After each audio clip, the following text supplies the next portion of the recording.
આજની ધર્મકથા. પ્રણામ. સતામ સદ્ભિઃ સંગઃ કથમપિ પુણ્યેન ભવતિ. પુણ્ય શ્લોકી એવા સંત પુરુષોનો સમાગમ કોઈ મહાપુણ્ય જ સંભવે છે. એવો આ સમાગમ આપણે પન્યાજી મહારાજનો કરી રહ્યા છીએ.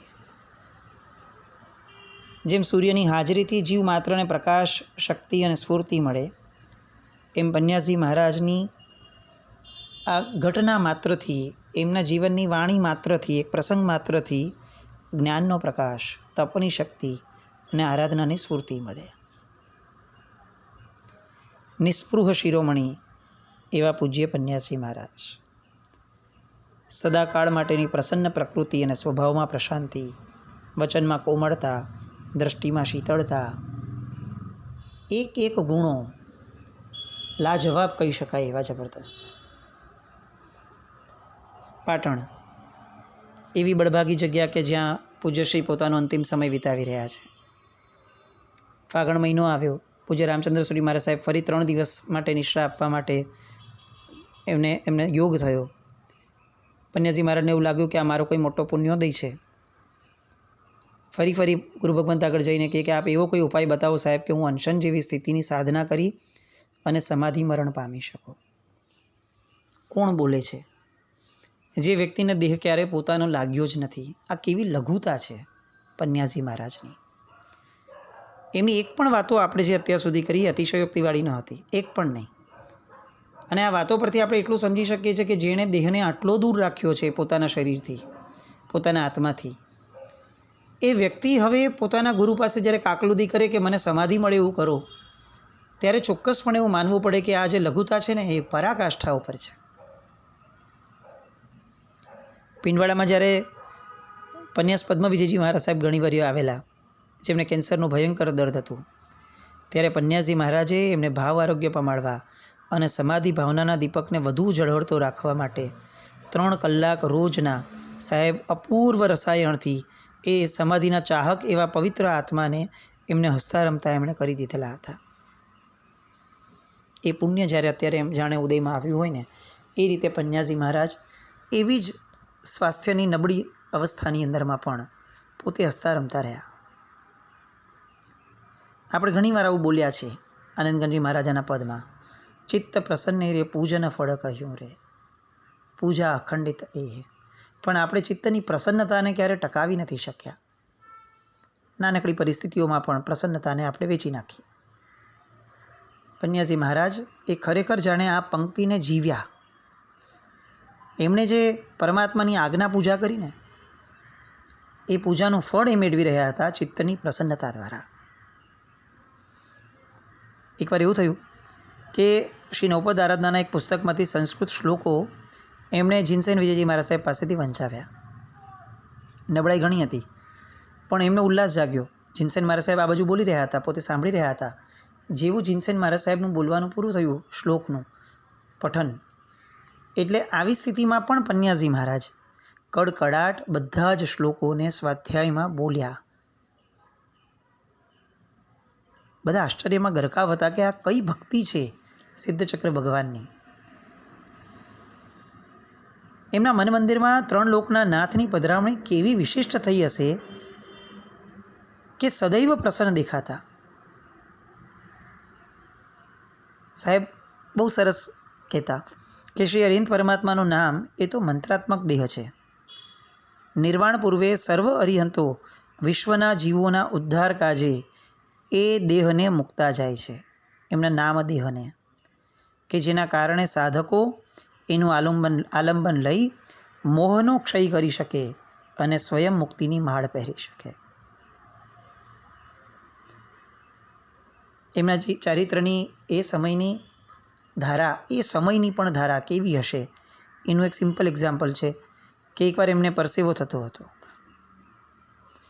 એ પરસેવા દરમિયાન શ્રાવકનું ધ્યાન ગયું એટલે ખભા ઉપરનો ભાગ હતો, તરત એ શ્રાવકે પોતે રૂમાલ કાઢ્યો અને પન્યાજી મહારાજના ખભા ઉપરનો પરસેવો લૂછવાનો પ્રયત્ન કર્યો.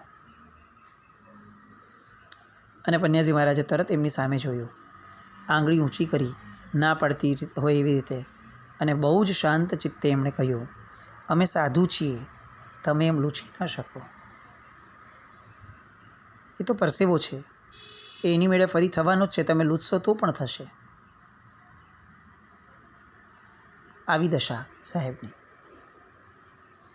હથેળીમાં મેલ દેખાય અને જો કોઈ બિના લુગડે સાફ કરવા માગે જાય ને તો તરત કે આ બહારનો મેલ કેમ સાફ કરો છો, મને મારા અંદરનો મેલ સાફ કરવા દો ને. એક વાતો સાહેબની. આપણને લાગે કે આપણે આ બધું જે સાંભળીએ છીએ સાંભળવામાં સારું લાગે છે, જીવવામાં આપણે ટ્રાય કરી જોઈએ આપણે, ત્યારે આપણને રિયલ સેન્સમાં ખબર પડશે કે આવી અંતિમ ક્ષણોમાં પણ જેની આવી જાગૃતિ છે એ વ્યક્તિનું જીવન કેવું ગજબનાક હશે. પ્રશમૃતિ પ્રકરણની અંદરમાં એ જાણે આવા પન્યાસી મહારાજ જેવા સાધક જીવો માટેની એક કડી લખી છે. સ્વ શરીરેપી ન રજ્યતી શત્રાવપી ન પ્રદ્વેષ મુપયાતી રોગ જરા મરણ ભયૈ રવ્યથિતોતી યહ સ નિત્ય સુખી. જેનામાં પોતાના શરીર ઉપરનો રાગ નથી, જેને કોઈ શત્રુ ઉપર દ્વેષ નથી, અને જેને રોગ, ગળપણ કે સન્મુખ આવેલા મૃત્યુનો પણ ભય નથી, એ જ આ જગતની અંદરમાં નિત્ય સુખી છે. આવા સુખી હતા પન્યાસી મહારાજ. જંબુસરના પ્રોફેસર કે.ડી. પરમાર, જેમણે પછીથી એક પુસ્તક પણ લખ્યું છે પૂજ્ય પન્યાસી મહારાજ આ નામે જ, એ આમ જૈનત્વથી રંગાયેલા. 2027ની સાલમાં સાદડીના ચાતુર્માસમાં સાહેબજીને મળ્યા, અને પછીથી તો એવી આત્માની શાંતિ અનુભવાઈ કે આખી જપ ધ્યાનની પદ્ધતિ સાહેબજી એમને શીખવી. વારંવાર સાહેબ પાસે આવવા માટે લાલાયિત રહે. સાદડી પછી તો પિંડવાડા, લુણાવા, બેડા, બ્રાહ્મણવાડા અને છેલ્લે પાટણ, બધી જ જગ્યાએ સાહેબના સત્સંગનો એમણે લાભ લીધો. આવે બેસે અને સાહેબ છેલ્લે બધી સત્સંગની ધારા પતે એટલે પાછું બહુ જ વાત્સલ્યથી એમ કે ચોવિયાર કરજો. એ ડૉક્ટર સાહેબ પાસે સાહેબે ભાવ આલોચના કરાવડાવી, અજૈન વ્યક્તિ, અને આ આલોચના દ્વારા અભ્યંતર તપની અંદરમાં સાહેબ જાણે એને લઈ ગયા. એ પુસ્તક ખાસ વાંચવા જેવું, પૂજ્ય પન્યાસી મહારાજ, એ કે.ડી. પરમારનું સરસ મજાનું એક આલેખન.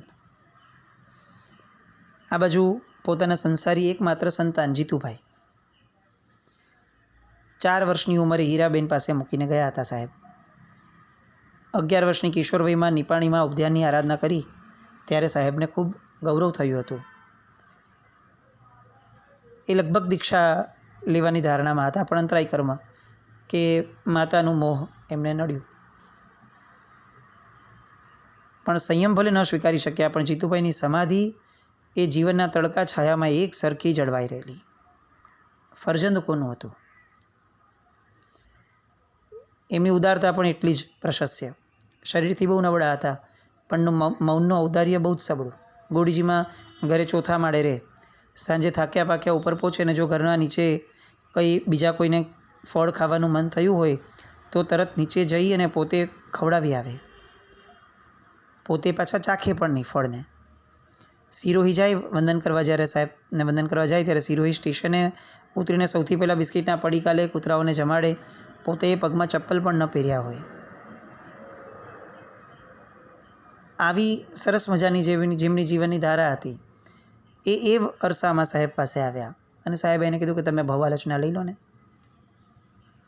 જીતુભાઈને ઘણો સંકોચ થાય, પિતા છે, ભલે દીક્ષિત થયા છે પણ પિતા છે, પોતાના પાપનો એકરાર કઈ રીતે આટલો જ આમ ખુલ્લા દિલે કરવો, પણ છતાં એમણે એકવાર ભવ આલોચના લખી અને આપી દીધી. અને પિતા મહારાજે આલોચના રૂપે દેરાસરમાં જઈ અને બાધાપારાની નૌકારવડી ગણવાની સૂચના આપી દીધી. એકવાર કોઈક મુલાકાતીએ કહ્યું છે કે જીતુભાઈ એમના બાળકો વિજય, હેમંત, જ્યોતિ અને નૈનાને લઈ અને ફિલ્મ જોવા ગયેલા. બસ પન્યાસી મહારાજને આટલી વાત ખબર પડી. એ પછી જીતુભાઈ આવ્યા હતા વંદન કરવા, એટલે સાહેબ એમને યાદ રાખીને કહ્યું કે તમે બધા ફિલ્મ જોવાનું છોડી ન શકો. અને તરત જ જીતુભાઈએ આ જીવન બાધા લઈ લીધી ફિલ્મ જોવાની. એ જીતુભાઈની દીકરી નૈના, સાહેબે એમને કહ્યું કે તું ભક્તામર સ્તોત્ર મોઢે કરી લે. તહત્તી કીધી, અને 4 જ દિવસની અંદરમાં અકલ્પનીય રીતે એ કડકડાટ આખું ને આખું ભક્ત અમારું મોઢે થઈ ગયું. એક સરસ મજાનું વાક્ય છે, સુભાષિત છે. વિદ્યા સિદ્ધ્યતિ સદગુરુહો સુકૃપયા પિયુષમય ધૃતમ. સદગુરુની સુકૃપાથી અમૃતમય વિદ્યા શીઘ્ર સિદ્ધ થાય છે. બધાએ અનુભવ. પાટણમાં ઘર હતું એ ખોલે, જીતુભાઈ એમના પુત્રો અને બધા. સગવડતા વિનાનું ઘર. વાત છે 1979 ને 80ની, એટલે વિશેષ કંઈ સગવડો મળે બી નહીં. 15 દિવસનો અગવડ ભર્યો એ વસવાટ, પણ છતાં પણ કોઈને કંઈ ફરિયાદ ન કરે. એકવાર એવું થયું હતું કે 13 જણા મુંબઈથી પાછા જવા માટે નીકળ્યા. મુંબઈથી ત્યાં જવા માટે નીકળ્યા. માસા માસી આ તે બધા જ. અને બસ ટ્રેનમાં બેસી ગયા. એ પછીથી ખબર પડી કે આ તો આવતીકાલની ટિકિટ છે અને આપણે તો ટ્રેનમાં બેસી ગયા. હવે 13 જણા, ટિકિટ એક પણ નહીં, કારણ કે ટિકિટ તો આવતીકાલની, બધા વિધાઉટ ટિકિટ હતા. એટલે એમ થયું ટીસી આવશે તો શું કરશું? આ 13 જણા સીટ ઉપર, જેની સીટ છે એ લોકો આવશે તો શું કરશું? નવકાર ગણ્યો, પન્યાસી મહારાજનું નામ લીધું અને વિચાર્યું કે જે થશે તો જોયું જશે. અને છેક આખા પ્રવાસ સુધી, છેક સુધી ન ટીસી આવ્યો, ન એ 13 સીટ જેણે ઓરિજિનલી લીધી હતી એમાંનું એક વ્યક્તિ પણ આવ્યો પૂછવા માટે પણ. આવી રીતે ઘણી બધી વાર એ લોકો આવજાવ કરે સાહેબ પાસે. અને એકવાર આવું થયું કે જીતુભાઈ અને હીરાબેન આ રીતે દર્શન કરવા માટે આવ્યા હતા અને હીરાબેન જીતુભાઈના વાઈફને ઠેસ વાગી. અને એમણે પછી કહ્યું કે એમને હવે તો અમે તો દર્શન આપી શકશું નહીં, એટલે બાકીના આયુષ્યમાં પ્રભવ સુધરી જાય એવી ઉત્તમ આરાધના તમે કરાવજો તમારા બાને, એટલે કે પન્યાસી મહારાજના સંસારી ધર્મપત્નીને. એ પછીથી રોજ સ્નાત્ર પૂજા, 2 પ્રતિક્રમણ, નિયમિત વ્યાખ્યાન શ્રવણ કરતા હીરાબેને પ્રભુનું દર્શન કર્યા પહેલાં ક્યારેય પાણી વાપર્યું ન હતું. 450 ઉપવાસ સાથે વિષસ્થાનકની હોળી કરી હતી. ઉકાળેલું પાણી જ પીવાનું. 3 ઉપધાન, નવપતજીની હોળીઓ, વર્ષી તપ 2 વાર 28, વર્ધમાન તપને 30 હોળી, ચોમાસું 99, છરીપાલિત સંઘ, બધું કર્યા પછીથી એમના દેહની અંદરમાં કેન્સરની વ્યાધિ આવી. 8-9 મહિના જેવા કેન્સર ડિટેક્ટ થયા પછીથી એમણે કાઢ્યા. પણ કોઈને કોઈ સાધુ સાથી ભગવાન એમના ઘરે પહોંચી જ જાય, પન્યાસી મહારાજની સાથે જેમને સંબંધ બંધાયો હોય, એમનું ધ્યાન કોને રાખવાનું મન ન થાય. પન્યાસી મહારાજ પણ સમાધિ અને આત્મ તરફી વલણ બની રહે એટલા માટે રોજ પત્ર લખે, રોજ. અને એ પરિવર્તનનો છેલ્લો કાળ આચરણમાં લાવી શક્યા. અને પૌષ સુદ પૂનમ 2024માં પુણ્યપ્રકાશનું સ્તવન સાંભળતા 67 વર્ષની ઉંમરે એ સમાધિ મરણને સાધ્યું. આ બાજુ પાટણના ચિમંડલ ગાંધીના ધર્મપત્ની કાંતાબેન, એ પણ વૈધવ્ય બાદ હતાશામાં ડૂબી ગયા હતા. તો સાહેબજીએ રોજ 20 દિવસ સુધી વ્યાખ્યાન આપ્યું. એ પણ 3 ઉપદાન કરી શક્યા. 4 પ્રકરણાદિનો અભ્યાસ કરી પાઠશાળા ભણાવી શરૂ કરી. 75 વર્ષે જાણે નવું જીવન મળ્યું હોય એવું અનુભવ્યું. આવા તો કેટલા બધા વ્યક્તિઓ. સાહેબ એકવાર મુંડારામાં હતા. મુંડારામાં વાસક્ષેપ કરાવવા માટે તેઓ ગયા હતા. અને ત્યારે સાહેબે એવું કહ્યું કે હવે તમારા બધાનો બેડો પાર. જ્યાં પ્રેમ હોય ને ત્યાં ક્ષેમ હોય. અને એ અસર જુઓ કે 36 વર્ષથી શંખેશ્વરની અખંડ પૂનમની યાત્રા કરનાર એ કલાબેન, એમણે એ જ સમયે 1.25 કરોડ નૌકારનો સંકલ્પ લીધો. 8 વર્ષની અંદરમાં નૌકારની એવી હાલત જગાડી કે પોતાનો સંકલ્પ પૂર્ણ કર્યો. સાહેબ એમને પણ કહેતા કે ભાવપૂર્વક ગણાતો નૌકાર એ ભવમુક્ત થવાનો રામબાણ ઉપાય છે. ભાવ વગરના દાનથી ભોગ મળે, ભાવ વગરના શીલથી સ્વર્ગ મળે, તો પણ એ સંસાર વૃદ્ધિનું જ કારણ બને. ભાવ ધર્મથી યુક્ત એવું દાનશીલ તપ હોય, એવા જ અનુષ્ઠાન માટે પ્રયત્નશીલ બનવું જોઈએ. આવી કેટલી બધી વાતો, કેટલી બધી સાહેબની. એ આમ આપણને એમ લાગે કે કઈ અવસ્થામાં સાહેબને શું નથી સૂચતું. સાહેબ માટેનું એક બહુ સરસ કાવ્ય એટલે સ્તુતિ એક જણે રચેલી હતી. આરાધી અરિહંતને ઉરમહી સ્વાનંદમાં મહાલતા, મૈત્રી માર્ગ જણાવી આ જગતને ક્લેશ આદિને ટાળતા, જે આધ્યાત્મિક પૂજ્યના પ્રવચનો મિથ્યાત્વને તોડતા, તે ભદ્રંકર રામ નંદન નમો કરદ્વય અને જોડતા.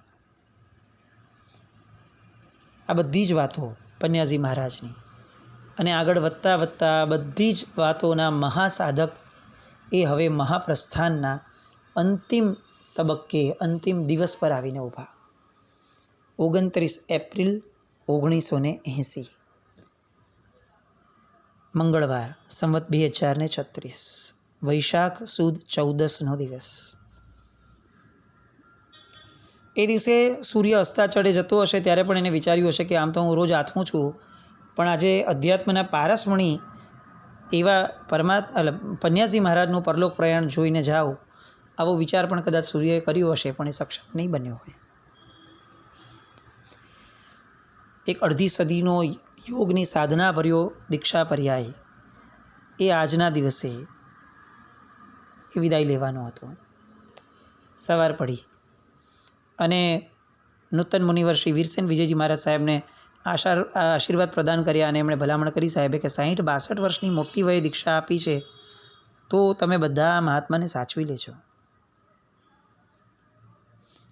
વૈશાખની બળબડતી ગરમી હતી. આ હું હવે છેલ્લા દિવસના વર્ણનમાં આપણે છીએ.